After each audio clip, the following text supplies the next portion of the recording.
दोस्तों कुछ प्रॉब्लम होने के कारण मैं आप लोगों को जल्दी जल्दी वीडियो प्रोवाइड नहीं कर पा रहा हूं। मेरे मुंह के अंदर हो गई है जीभ के पास एक घाव। इस घाव की वजह से मेरे दोस्तों मुझे बोलने में काफ़ी तकलीफ हो रही है। लेकिन मैं नहीं चाह रहा हूं कि आप लोगों का क्लास रुक जाए, लेकिन मेरे दोस्तों मैं मजबूर हो चुका हूं कि इतना पेन हो रही है कि मुझे मजबूरन मेरे दोस्तों क्लास को रोकना पड़ता है बीच क्लास में। लेकिन मेरे भाई फाइनल एग्जाम में अपने जीवन का ना परवाह करते हुए भी मैं आप लोगों को बेटर तरीके से तैयारी करवाऊंगा। उसके लिए डोंट वरी, आप लोग बेटर तरीके से हमारे साथ जुड़े रहिए। जितना ज्यादा हो सके मैं आखिरी दम तक आप लोगों को फाइनल एग्जाम में मेरे दोस्तों मैं साथ दूंगा, जैसे मैंने पिछला साल आप लोगों को दिया था। आप लोगों से जो सीनियर बैच के थे उन लोगों को मैंने दिया था। इसी तरह से मेरे दोस्तों हमारे जो कल एग्जाम खत्म हो गया, यानी आज हमारा पूरी तरह से एग्जाम खत्म हो जाएगी। और अभी मैं सो के उठ रहा हूं।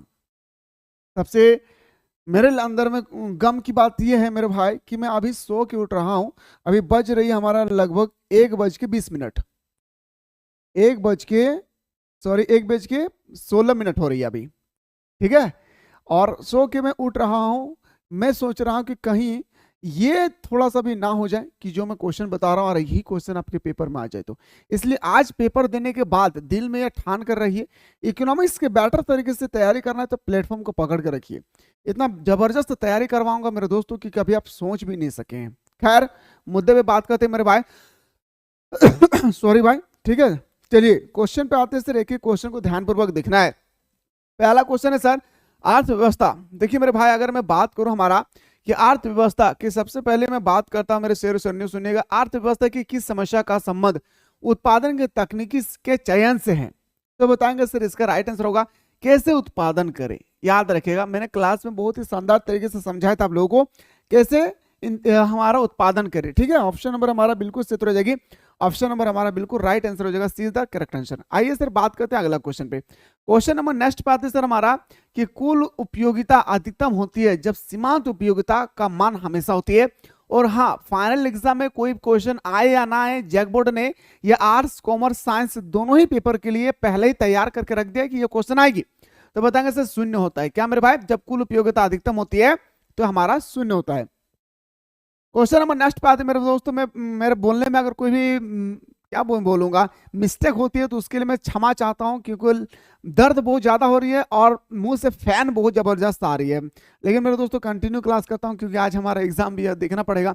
सामान्यतः एक उदासीन वक्र होता है, जो हमारा सामान्यतः अगर उदासीन वक्र है भाई वो कैसा होता है? तो मूल बिंदु की ओर नतोदर होती है, मूल बिंदु की ओर उत्तल होती है, या हम लोग मूल बिंदु की ओर नतोदर भी इसको हम लोग बोल सकते हैं। अगला क्वेश्चन है सर, सामान्यतः एक मांग वक्र की ढाल होती है। जो हमारा मांग वक्र है ना भाई, उसकी ढाल कैसी होती है आपसे पूछा गया, ऋणात्मक होती है। जब भी आपसे मांग वक्र की ढाल पूछे वो पूरी तरह से ऋणात्मक होती है, इसको ख्याल रखिएगा। अगला क्वेश्चन पे आते हैं सर, एक सरल रेखा मांग वक्र के मध्य बिंदु पर मांग की कीमत लोच होती है क्या भाई? एक होती है। मांग की कीमत लोच कितना होता है मेरे शेरों शेरनियों? एक होता है। लेकिन क्लास के तुरंत बाद में आप लोगों को बताऊंगा कि बेलोचदार, लोचदार, पूर्ण बेलोचदार क्या है, ये सब के बारे में भर भर के आपके पेपर में क्वेश्चन आएगी फाइनल एग्जाम में, तो देखना पड़ेगा। चलिए अगला क्वेश्चन है सर, निम्न में से किस वक्र का आकार उल्टा यू आकार जैसा होता है? किस वक्र का आकार जो है उल्टा यू आकार जैसा होता है? तो मेरे दोस्तों पता होगा औसत उत्पाद का। किसका मेरे शेर शेरनियों? औसत उत्पाद का। यानी ऑप्शन नंबर हमारा बिल्कुल सही हो जाएगा, D is the right answer हो जाएगा। अगला क्वेश्चन है सर, उत्पादन फलन Q equal to A L alpha K beta में पैमाने का प्रतिफल की माप है। अब नंबरिकल क्वेश्चन आप लोग पूछ रहे थे, देखिए नंबरिकल में फॉर्मूला किस बेस में पूछे जा रहे हैं? तो बताएंगे सर अल्फा प्लस बीटा। क्या हो जाएगा मेरे शेर शेरनियों? अल्फा प्लस बीटा हमारा राइट आंसर हो जाएगा। अगला क्वेश्चन पे आते हैं सर कि सीमांत लागत, मार्जिनल कॉस्ट, औसत लागत, एवरेज कॉस्ट एक दूसरे के बराबर होते हैं जब औसत लागत न्यूनतम होता है। जब क्या होता है मेरे भाई? एवरेज कॉस्ट जो है पूरी तरह से जब लो होती है तब जाके दोनों क्या होता है भाई? याद रखिएगा, marginal revenue, marginal cost MC equal to average cost, ये इक्वल तब होगा जब औसत लागत पूरी तरह से न्यूनतम होगी। यानी ऑप्शन नंबर हमारा डी इसका राइट आंसर हो जाएगी। बात करते हैं सर अगला क्वेश्चन है, निम्नलिखित में से कौन सा वक्र उत्पादन अक्ष के समांतर होती है? उत्पादन अक्ष के जो समांतर होते हैं वो आपसे पूछा गया है। तो बताएंगे मेरे भाई कुल स्थिर लागत। क्या होगा मेरे शेर शेरनियों? कुल स्थिर लागत। आइए सर बात करते हैं अगला, पूर्ण प्रतियोगिता बाजार में किस प्रकार की वस्तुओं का उत्पादन होती है? पूर्ण प्रतियोगिता बाजार में जो है मेरे भाई की किस प्रकार की वस्तुओं का उत्पादन होती है? समरूप वस्तुओं का। और ये क्वेश्चन 5 मार्क्स का आपके फाइनल एग्जाम में क्वेश्चन में आएगी कि पूर्ण प्रतियोगिता बाजार किसे कहते हैं। याद रखिएगा, कान खोल के सुन लीजिए। पूर्ण प्रतियोगिता बाजार में याद रखिएगा क्या है पूर्ण प्रतियोगिता बाजार क्या है? पूर्ण प्रतियोगिता बाजार की मुख्य विशेषताओं का वर्णन करें। ये 5 मार्क्स का आएगा। चलिए भाई, तकलीफ बहुत ज्यादा हो रही है भाई, ठीक है। अन्य बातें समान रहने पर किसी वस्तु की कीमत 5% की वृद्धि होने से उस वस्तु की पूर्ति मात्र 6% हो जाती है, तो बढ़ जाती है, तो वस्तु की पूर्ति की कीमत रोज का मान क्या होगा? ये क्वेश्चन मेरे भाई अभी तक एग्जाम में ना कई बार पूछा जा चुका है। क्या हो गया मेरे भाई?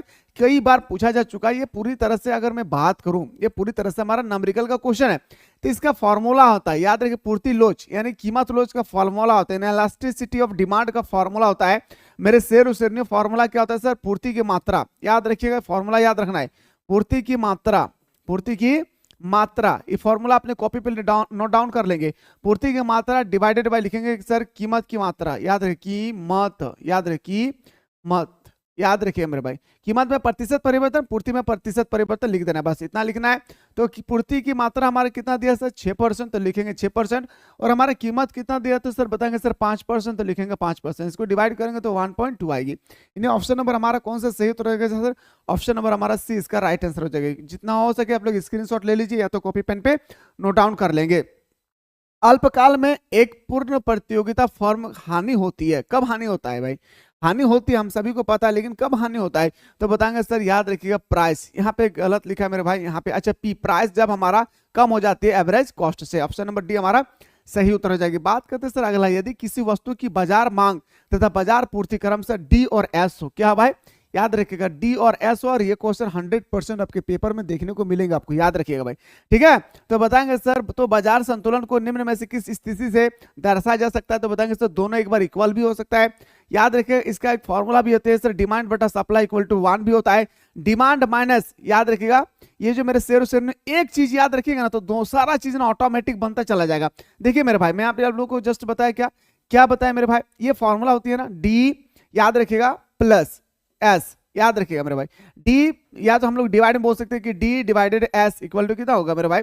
1। ये भी हमारा ऑप्शन नंबर याद रखिएगा सी भी होगा, ए भी हो जाएगा, हमारा ऑप्शन नंबर क्या हो जाएगा? बी। यानी ऑप्शन नंबर हमारा D is the right answer हो जाएगी। तीनों ही सिचुएशन में मेरे दोस्तों सही है। Demand equal to supply, demand by supply equal to 1, demand minus supply equal to 0। तीनों ही सिचुएशन सही है, तो ऑप्शन नंबर हमारा इस प्रकार D is the right answer हो जाएगा। बात करते हैं सर अगला क्वेश्चन है सर, पूर्ति अधिक की स्थिति में किसी वस्तु की कीमत में होने की प्रवृत्ति होती है। मेरे भाई जो क्वेश्चन में 14 लिखा है, तो इसका राइट आंसर होगा कमी होगी। क्या हो जाएगा मेरे शेर शेरनियों?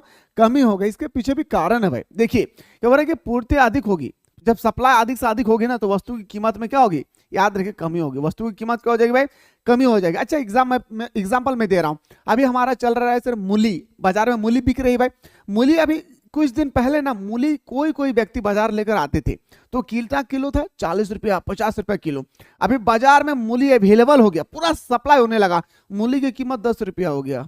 मैं इसलिए बोल रहा हूं क्योंकि मैं बेचता भी हूं, इसलिए मैं बोल रहा हूं, ठीक है ना भाई। तो देखिए मेरे भाई, सब कुछ करना जीवन में मेरे दोस्तों, कभी किसी काम के लिए ना मतलब शर्मिंदा महसूस मत करना। जिसके लिए शर्मिंदा कर रहे हैं वो आपको घर को चला नहीं देंगे, इसको भी याद रखिएगा।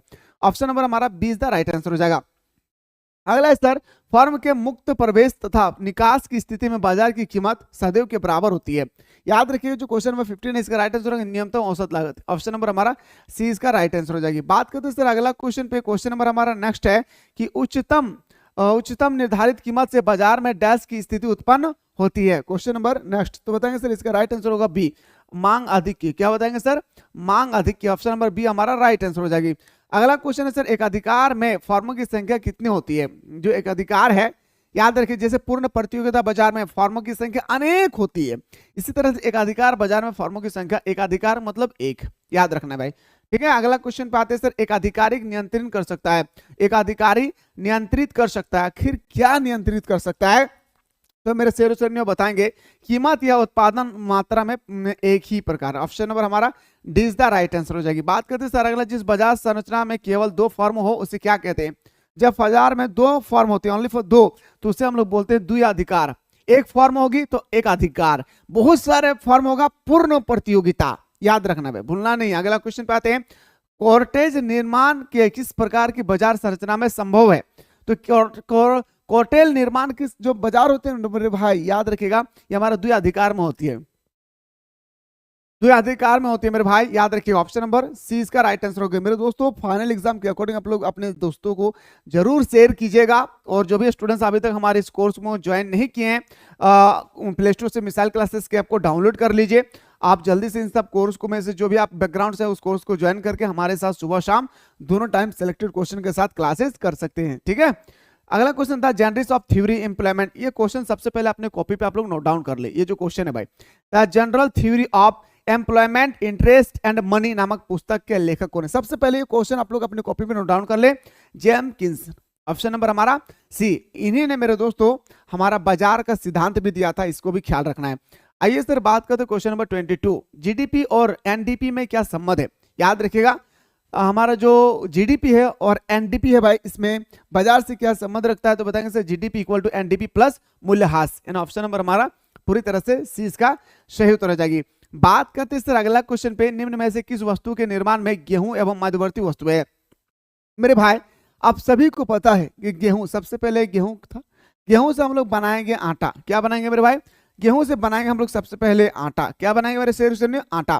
फिर हम लोग चपाती बनाएंगे, रोटी बनाएंगे, फिर ब्रेड बनाएंगे, फिर बिस्किट बनाएंगे। मध्यवर्ती वस्तु का मतलब होता है कि हम गेहूं से, मध्यवर्ती वस्तु का मतलब होता है कि हम उस चीज से और क्या क्या बना सकते हैं। तो जैसे हमारा जो गेहूं है उससे हम लोग ब्रेड भी बना सकते हैं, उससे हम लोग चपाती भी बना सकते हैं, और उससे हम लोग बिस्किट भी बना सकते हैं। ऑप्शन नंबर हमारा पूरी तरह से डी इसका राइट आंसर हो जाएगी। चलिए सर बात करते हैं अगला क्वेश्चन नंबर नेक्स्ट सर, कि किस वर्ष में जीडीपी की गणना में निम्न में से किस मद को शामिल नहीं किया जाएगा? तो किसको शामिल नहीं किया जाता है? याद रखिएगा मेरे शेर, शामिल नहीं किया जाता प्रयुक्त कार की बिक्री मूल्य। ऑप्शन नंबर हमारा बी। और एक बात और मैं बता दूं, यहाँ पे आप लोग दो चीज को याद रखिएगा कि कर किसे कहते हैं, कर कितने प्रकार के होते हैं, कर के विवेचना, कर किसे कहते हैं, कर के प्रकार और कर के प्रकारों की विवेचना करें। जैसे मेरा डायरेक्ट प्रत्यक्ष कर, अप्रत्यक्ष कर, यानी डायरेक्ट टैक्स और इनडायरेक्ट टैक्स जो होती है ना, इसके बारे में आपको ज्ञान प्राप्त करना है। निम्नलिखित में से किस विधि से जीडीपी की गणना की जा सकती है? यानी कौन से विधि से हम लोग जीडीपी की गणना कर सकते हैं? तो मेरे दोस्तों आय विधि, मूल्य वृद्धि और व्यय विधि। ऑप्शन नंबर हमारा पूरी तरह से डी इसका राइट आंसर हो जाएगी। बात करते हैं सर अगला क्वेश्चन कि सन 2016 में किए गए विमुद्रीकरण में किस मूल्य के नोट को बाजार प्रचलन से बाहर किया गया था? अच्छा, आप सभी को पता है मेरे शेर हुसैन, जब हम लोग लाइन पे खड़े होकर नोट का एक्सचेंज करा रहे थे, यस या नो भाई, हम सब खड़े थे उस लाइन पे जहां पे नोट का एक्सचेंज हो रही थी। कौन सा नोट का भाई? 500 रुपया और 1000 रुपया का, जो मोदी सरकार ने कहा था कि काला धन को वापस लाया जाएगा, ठीक है। अगला क्वेश्चन है सर वस्तु विनिमय प्रणाली। इसके बारे में तो मैं पहले ही बताया था कि आपको फाइनल एग्जाम में 200% ये क्वेश्चन छपेगी वस्तु विनिमय प्रणाली के बारे में। एक दोष निम्न में से कौन सी है? वस्तु विनिमय प्रणाली की एक दोष है भाई। अच्छा, कौन सा दोष है? तो बताएंगे सर हमारा आवश्यकताओं के दोहरे संयोग का अभाव। ऑप्शन नंबर हमारा 20 का सही उत्तर हो जाएगी। बात करते हैं सर अगला कि भारत का केंद्रीय बैंक निम्न में से कौन सा है? भारत का जो हमारा केंद्रीय बैंक है ना मेरे दादा, वो केंद्रीय बैंक की ला गई तो भारतीय रिजर्व बैंक। याद रखिएगा, भारतीय रिजर्व बैंक 1 रुपया की नोट को जारी करता है। मैं 1 रुपया की नोट बोल रहा हूं, 1 रुपया की सिक्का नहीं, रुपया। एक बात और याद रखिए, भारतीय रिजर्व बैंक की स्थापना कब होती है? तो 1935 को। याद रखना भाई, ठीक है। चलिए अगला क्वेश्चन पे बात करते हैं। अगला क्वेश्चन है कि निम्नलिखित में से किस परिस्थिति में मुद्रा की पूर्ति में कमी हो सकती है?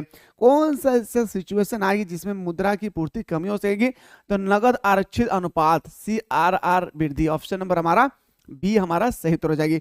आइए सर अगला क्वेश्चन पे आते हैं मेरे दोस्तों, टाइम बहुत अभाव हो रही है ना। उपभोग फलन C = 100 + 0.5y में स्वतंत्रता उपभोग है भाई। इसमें उपभोग क्या है सिर्फ आपको वो बता देना है। तो उपभोग क्या है भाई? जो हमारा 100 है वही हमारा उपभोग क्या लाएगा, याद रखिएगा। तो ऑप्शन नंबर हमारा क्या हो जाएगी? सी हमारा राइट आंसर हो जाएगी।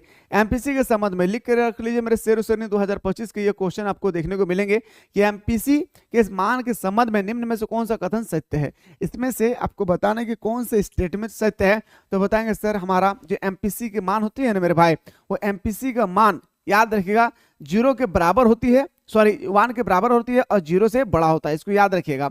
इसका मतलब होता है मेरे दोस्त एमपीसी का मान 0 से बड़ा होता है और याद रखिएगा मेरे दोस्तों, जो हमारा 1 है 1 से छोटा होता है, यानी 1.1 नहीं हो सकता है, याद रखिएगा। तो ऑप्शन नंबर हमारा क्या हो जाएगी, ऑप्शन नंबर सी हमारा राइट आंसर हो जाएगा। बात करते हैं सर अगला क्वेश्चन पे, यदि किसी अर्थव्यवस्था में एमपीसी का मान अगर 0.4 है तो एमपीएस का मान कितना होगा। ये जो क्वेश्चन नंबर 32 है ना मेरे भाई, ये आपका पूरा तरह से न्यूमेरिकल का क्वेश्चन दिया गया। मैंने चिल्ला चिल्ला के फॉर्मूला बताया था, एमपीसी प्लस एमपीएस, एमपीएस एक फॉर्मूला बताया था, इक्वल टू कितना होता है 1। सबसे पहला तो ये क्वेश्चन आपके पेपर में छपेगी 200%, इसको याद रखेगा। एमपीसी सबसे पहले देखिए मेरे भाई, एमपीसी का मान दिया 0.4, तो लिखेंगे 0.4 plus MPS, MPS equal to कितना हो जाएगी 1। ओके सर, बहुत ही शानदार तरीके से आपने बताया। अब सर क्या करना है भाई, अब इसको देखने, सबसे पहले इसको देखना है क्या कि हमारा जो एमपीएस है, एमपीएस क्योंकि इसी का मान निकालना है तो 1, ये प्लस उधर जाएगा तो माइनस में 0.4, ठीक है भाई। तो लिखेंगे सर एमपीएस इक्वल टू लिखेंगे 1 में से 0.4 को घटाएंगे तो 0.6 आएगी, और ये 0.6 हमें सिर्फ ऑप्शन नंबर बी ही में नजर आ रहा था। तो इस तरह से हम बोल सकते हैं सर ऑप्शन नंबर हमारा, याद रखिएगा ऑप्शन नंबर हमारा बिल्कुल सही हो जाएगा, 20 द करेक्ट आंसर। इस तरह से आपके पेपर में आएंगे न्यूमेरिकल क्वेश्चन, ठीक है। यदि अर्थव्यवस्था में एमपीएस में वृद्धि हो तो कुल बचत में क्या होगी, तो कुल बचत में कौन सा परिवर्तन होगा मेरे भाई, तो कमी होगी या अपरिवर्तित रहेगी, दो में से एक सिचुएशन पैदा हो जाएगी, ऑप्शन नंबर सी। बात करते हैं सर अगला क्वेश्चन कि भारत में रिजर्व बैंक की कालावधि क्या है भाई, जो रिजर्व बैंक में जो वित्तीय वर्ष की कालावधि है वो क्या है। एक तरह का देखा जाए ना मेरे भाई कि जो बजट पेश होती है वो क्या है, वो 1 अप्रैल से 31 मार्च। मैंने चिल्ला चिल्ला के बताया, जो अब मैं सब्जेक्टिव क्वेश्चन बताया था। जो भी बंदा सब्जेक्टिव का लेक्चर नहीं देखे, प्लेलिस्ट में जाकर इकोनॉमिक्स का अच्छी तरह से एक बार सब्जेक्टिव क्वेश्चन को देखे, मैंने बहुत ही तगड़ा तरीके से बता रखा है वहां पे, ठीक है भाई। चलिए भाई, प्रॉब्लम हो रही है बहुत ज्यादा भाई, ठीक है। निम्न में से कौन सा प्रत्यक्ष कर एक उदाहरण है प्रत्यक्ष कर का। देखिए मेरे भाई, यही चीज में बोल रहा कि कर किसे कहते हैं और कर के कितने प्रकार होते हैं। तो कर का 2 प्रकार होता है, प्रत्यक्ष और अप्रत्यक्ष, यानी डायरेक्ट और इनडायरेक्ट, ठीक है। तो ये क्या है, ये आपको पढ़ना है। तो प्रत्यक्ष कर का एक उदाहरण है मेरे भाई निगम कर, क्या हो जाएगा मेरे शेर शेरनियों, निगम कर। आइए बात करते हैं अगला क्वेश्चन पे कि राजस्व घाटा क्या होता है। जो हमारा राजस्व घाटा है ना भाई 36, जो राजस्व घाटा है वो क्या होता है, तो राजस्व घाटा होता है राजस्व व्यय और राजस्व प्राप्ति का अंतर। और ये भी क्वेश्चन आपके पेपर में 100% आपको देखने को मिलेंगे, किसमें सर, याद रखिएगा सब्जेक्टिव क्वेश्चन में। याद रखिएगा मेरे भाई, सब्जेक्टिव क्वेश्चन में जबरदस्त तरीके से आपको बताऊंगा कि राजस्व घाटा क्या है फाइनल एग्जाम के अकॉर्डिंग। फिलहाल मेरे दोस्तों आप लोग यहाँ पे बेटर तरीके से ध्यान दीजिए, किस प्रकार की वस्तुओं के उपभोग के प्रतिद्वंदिता नहीं होती है, किस प्रकार की वस्तुओं का प्रतिद्वंदिता नहीं होती है। तो मेरे भाई बताएंगे हमारा सार्वजनिक वस्तु। सार्वजनिक वस्तु किसे कहते हैं, जो सबके लिए होता है, आपके लिए भी, मेरे लिए भी, दुनिया के किसी भी इंसान के लिए। जैसे हमारा हो गया सड़क, जैसे हमारा अस्पताल, जैसे हमारा स्कूल, ठीक है। तो ऑप्शन नंबर हमारा ए हमारा राइट आंसर हो जाएगी। बात करते हैं सर अगला क्वेश्चन है सर, विश्व बैंक की स्थापना किस वर्ष हुआ था, वर्ल्ड बैंक। याद रखिएगा मेरे भाई, इसका मुख्यालय कहाँ है, तो वाशिंगटन डीसी में है, जो अमेरिका में है। विश्व बैंक का मुख्यालय कहाँ है, तो बताएंगे सर वाशिंगटन डीसी में। इसकी स्थापना 1944 में हुआ था। आइए गुरुजी अगला क्वेश्चन पे बात करते हैं, जब किसी देश की विदेश विनिमय दर का निर्धारण बाजार शक्ति के द्वारा होता है तो इस प्रकार की विनिमय दर को क्या कहा जाता है। इस प्रकार के विनिमय दर को हम लोग बोलते हैं तृतीय विनिमय दर, यानी ऑप्शन नंबर हमारा बी हमारा सही उत्तर हो जाएगा। बात करते हैं अगला, निम्नलिखित में से भुगतान संतुलन के चालू खाता एक घटक कौन सा है भाई।